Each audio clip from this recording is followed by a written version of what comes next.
दोस्तों, पेश है पंडित जवाहरलाल नेहरू की किताब पिता के पत्र पुत्री के नाम का 14वां हिस्सा, मजहब की शुरुआत और काम का बंटवारा। पिछले ख़त में मैंने तुम्हें बतलाया था कि पुराने ज़माने में आदमी हर एक चीज़ से डरता था और ख़याल करता था कि उस पर मुसीबतें लाने वाले देवता हैं जो क्रोधी हैं और हसद करते हैं। उसे ये देवता जंगल, पहाड़, नदी, बादल सभी जगह नज़र आते थे।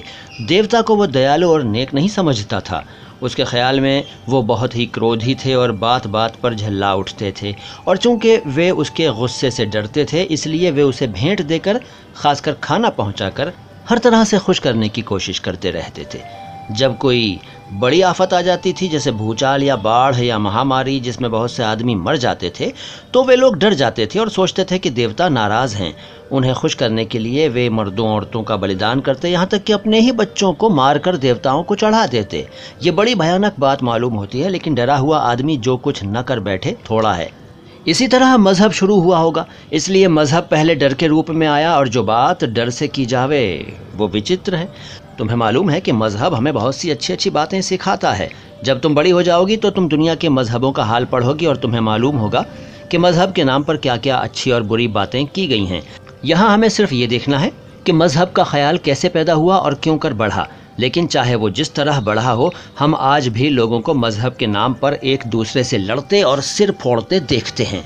बहुत से आदमियों के लिए मज़हब आज भी वैसी ही डरावनी चीज़ है। वो अपना वक्त देवताओं को खुश करने के लिए मंदिरों में पूजा चढ़ाने और जानवरों की कुर्बानी करने में खर्च करते हैं। इससे मालूम होता है कि शुरू में आदमी को कितनी कठिनाइयों का सामना करना पड़ता था। उसे अपना रोज़ का खाना तलाश करना पड़ता था, नहीं तो भूखों मर जाता।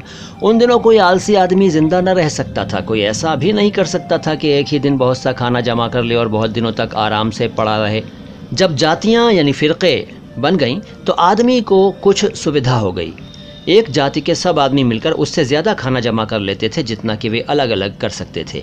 तुम जानती हो कि मिलकर काम करना या सहयोग हमें ऐसे बहुत से काम करने में मदद देता है जो हम अकेले नहीं कर सकते। एक या दो आदमी कोई भारी बोझ नहीं उठा सकते, लेकिन कई आदमी मिलकर आसानी से उठा ले जा सकते हैं।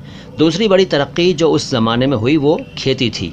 तुम्हें यह सुनकर ताज्जुब होगा कि खेती का काम पहले कुछ चींटियों ने शुरू किया। मेरा ये मतलब नहीं है कि चींटियां बीज बोती, हल चलाती या खेत काटती हैं, मगर वे कुछ इसी तरह की बात करती हैं। अगर उन्हें कोई ऐसी झाड़ी मिलती है जिसके बीज वे खाती हों तो वे बड़ी होशियारी से उसके आसपास की घास निकाल डालती हैं। इससे वो दरख्त ज़्यादा फलता फूलता और बढ़ता है। शायद किसी ज़माने में आदमियों ने भी यही किया होगा जो चींटियाँ करती हैं।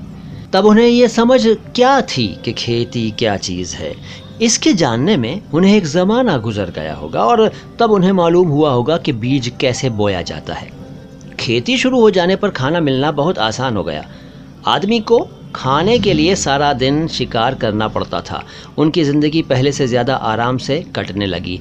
इसी ज़माने में एक और बड़ी तब्दीली पैदा हुई। खेती के पहले हर आदमी शिकारी था और शिकार ही उसका एक काम था। औरतें शायद बच्चों की देख रेख करती होंगी और फल बटोरती होंगी। लेकिन जब खेती शुरू हो गई तो तरह तरह के काम निकल आए। खेतों में भी काम करना पड़ता था। शिकार करना, गाय बैलों की देखभाल करना भी ज़रूरी था। औरतें शायद गौओं की देखभाल करती थीं और गायों को दूहती थीं। कुछ आदमी एक तरह का काम करने लगे, कुछ दूसरी तरह का। आज तुम्हें दुनिया में हर एक आदमी एक ख़ास किस्म का काम करता हुआ दिखाई देता है। कोई डॉक्टर है, कोई सड़कों और पुलों का बनाने वाला इंजीनियर, कोई बढ़ई, कोई लोहार, कोई घरों का बनाने वाला, कोई दर्जी वगैरह। हर एक आदमी का अपना अलग पेशा है और दूसरे पेशों के बारे में वो कुछ नहीं जानता।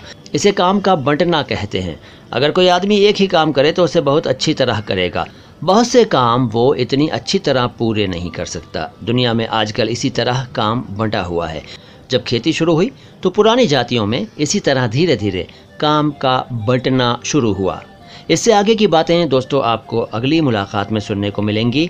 ये एपिसोड कैसा लगा कमेंट बॉक्स में लिखकर मुझे ज़रूर बताइए। चैनल को सब्सक्राइब नहीं किया है तो सब्सक्राइब कर दीजिए और लाइक ज़रूर कीजिए इस वीडियो को। मैं मोइन शम्सी हूँ, आता हूँ लेकर अगली मुलाकात में इस किताब का अगला हिस्सा।